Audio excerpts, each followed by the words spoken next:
उत्तरी इजराइल लगातार हिजबुल्लाह के हमलों से दहल रहा है। एक बार फिर लेबनान से खतरनाक रॉकेटों ने इजरायली बेस को धमाकों से हिला डाला। एक बार फिर इसकी भयानक तस्वीर देखने को मिली। लेबनान की ओर से बीते दिन कई ऑपरेशनों को अंजाम दिया गया। हिजबुल्लाह लड़ाकों ने खैबर सीरीज के ऑपरेशन चलाकर 3 लंबी दूरी के हमले किए। इसमें से पहले ऑपरेशन में हाइफा के कब्जे वाले शहर में स्टेला मैरिस नेवल बेस पर सटीक गाइडेड रॉकेटों की बौछार की। इस हफ्ते बेस पर लगभग रोजाना लंबी दूरी के हिजबुल्लाह हमले हुए हैं। नेवल बेस में उच्च तकनीक वाले हार्डवेयर हैं जिनका इस्तेमाल उत्तर की ओर समुद्री गतिविधियों की निगरानी और पहचान करने के लिए किया जाता है। साथ ही लंबी दूरी के हमले से रमत डेविड एयर बेस को निशाना बनाया गया, जो लेबनान के खिलाफ इजरायली वायुसेना की ऑपरेशन गतिविधियों का एक बड़ा हिस्सा है। लड़ाकों ने एयरबेस को निशाना बनाने के लिए सटीक गाइडेड रॉकेट का भी इस्तेमाल किया। हिजबुल्लाह ने गाइडेड रॉकेटों की बौछार से दक्षिणी तेल अवीव में तेल नोफ एयरबेस पर लंबी दूरी का हमला किया।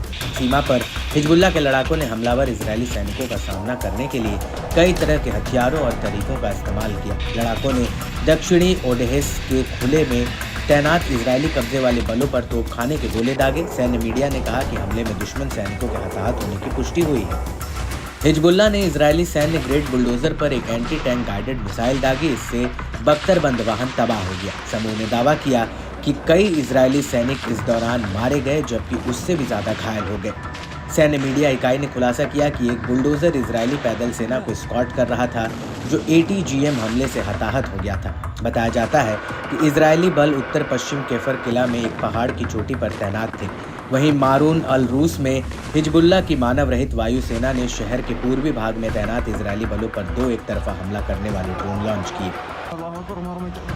इसके अलावा हिजबुल्लाह लड़ाकों ने कफर किला में एक इजरायली सैनिकों के वाहन पर ATGM फायर किया। इस बार के हमले ने एक इजरायली बख्तरबंद कार्मिक वाहक को निशाना बनाया और नष्ट कर दिया, जिससे उसके चालक दल के सदस्य मारे गए और घायल हो गए। लड़ाकों ने सीमा के पास केरेट शमन शहर की बस्ती पर रॉकेटों की एक बौछार की। मिसगांव M बस्ती में इजरायली बलों की एक साइट पर रॉकेटों की बौछार की गई। मार्गरिलियट बस्ती में इजरायली सैनिकों की एक साइट पर रॉकेटों से हमला किया गया। बनारा बस्ती में इजरायली टुकड़ियों पर रॉकेटों से धावा बोला गया। करमील शहर की बस्ती में इजरायली पैराट्रूपर्स की मेजबानी करने वाले एक इजरायली बेस पर रॉकेटों की एक बड़ी बौछार की गई। हिजबुल्लाह लड़ाकों की ओर से आए दिन हमलों से इसके दायरे को कोई गुना विनाश की ओर ढकेलने का काम किया है। हिजबुल्लाह लड़ाके बेहद आक्रामक तरीके से इजरायली बलों पर हमलावर हैं।